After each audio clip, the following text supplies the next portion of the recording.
Yun oh, namumuti yung ating motor oh. Alam mo nag-yelo oh. Ganun pala yung ano nila dito pag sinabon ano. Pero hindi naman matapang yung sabon na yan. Malabnaw lang naman. Grabe yun, namumuti oh. Kala mo kinain ng yelo no.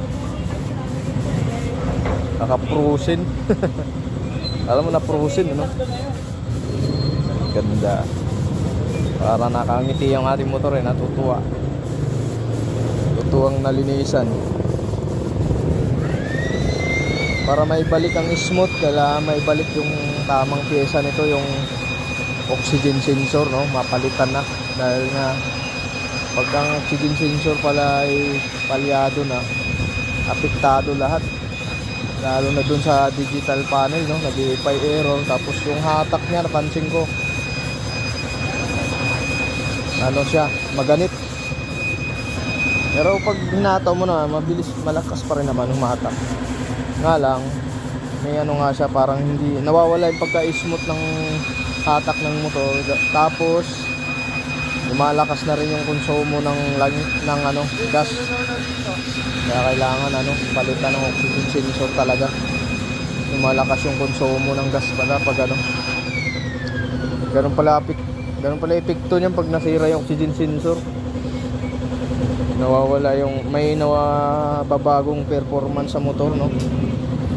Bad performance, naging palyado, tapos lumalakas sa konsumo sa gas.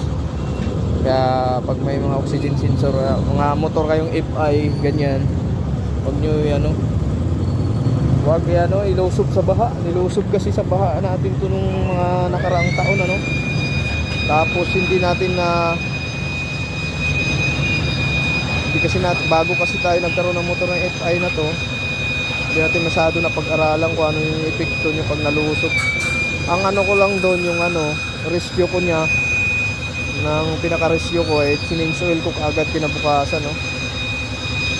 Yun lang. Tapos oil filter, yan yung ano ko, nagpalit ako.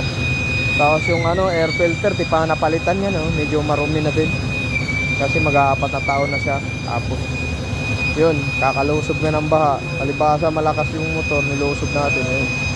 Ang hindi ko lang nagawa sa kanya ng tama, yung linisin yung ano, oxygen sensor no.